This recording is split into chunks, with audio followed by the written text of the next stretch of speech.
As a new startup during lockdown, how would you market your property to attract corporate/contractor guests if you haven't yet built up a direct booking network? Are there any particular companies or institutions you would approach, such as councils and hospitals? I'll let you initially start if you've got any thoughts, Chris. If not, I'll happily bowl in on that one. You got any kind of thoughts? Yeah, sure. Firstly, hi Martin, and well done on recent successes, by the way. Really going well with your business up there in Coventry.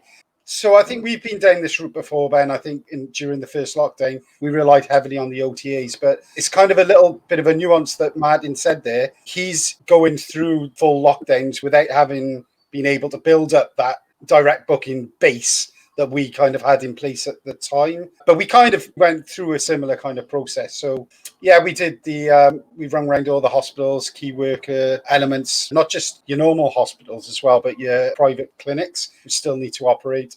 We also went down the critical infrastructure route. So we've got a number of power stations around Newport and the surrounding areas. We looked into local media to see what kind of infrastructure is still taking place. And then kind of started thinking out of the box of who and why people would still want to move around the country. And one of the conversations I had with was a person in the water board that said that if we do not continue to stop the spread of leaks throughout the country, it will take a matter of months before we lose all our reservoirs. Literally things that we would never have thought of. So we just started ringing around, advertising.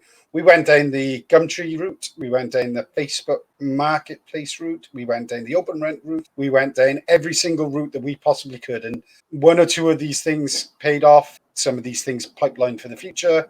But ultimately, yeah, it's just we had to dig in and just completely think outside the box and go for as many industries that we felt would still be operating and just give them a ring.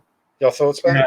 I agree. It's kind of like thinking the problem through and thinking who is still working, especially the first lockdown. The one for us was critical infrastructure. I mean, we had fiber optic engineers, telecommunications is important. Obviously, everyone's on lockdown. They don't have internet. They're literally going to go mental. So that was right at the top of the tree for things. We had loads of sort of telecommunication engineers staying in our places. Council, we got good traction with the local council calling them and sort of offering things out. Hospitals, so we had good results in all fairness with public hospitals, but also private hospitals. So that's one to think about. If you've got any clinics, different things available in your area. So yes, sort of private hospital institutions.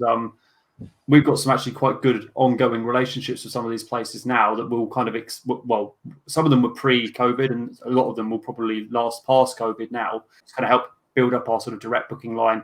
I would sort of temper this slightly that you've got to be a bit targeted because I know some people kind of, think the be all and end all is cold calling. And if you just ring around everywhere and you don't have much of a strategy, I think you are going to get a lot of no's and sort of not no's, but you know what I mean, or lack of progress. It does work, but I'd say actually we got some quite good results from the Gumtree ads in all fairness. That was of all the kind of like slightly abnormal things, Gumtree ads is probably the one that got us a surprising amount of stuff. So actually advertising our services on Gumtree. Now we did get a lot of people basically wanting to rent the properties for like 2p a month, but we did. It's back to that targeted approach. I think that was one of the things that we didn't do. We just kind of spread our bets and said, look, apartment, house here for rent, go. But yeah, you're right. I think it can be done a lot better and a lot more targeted just to say that we have short-term lets, they are at this standard and they're at this price. So you're kind of weeding out that factor straight away. That's something we learned as we went along.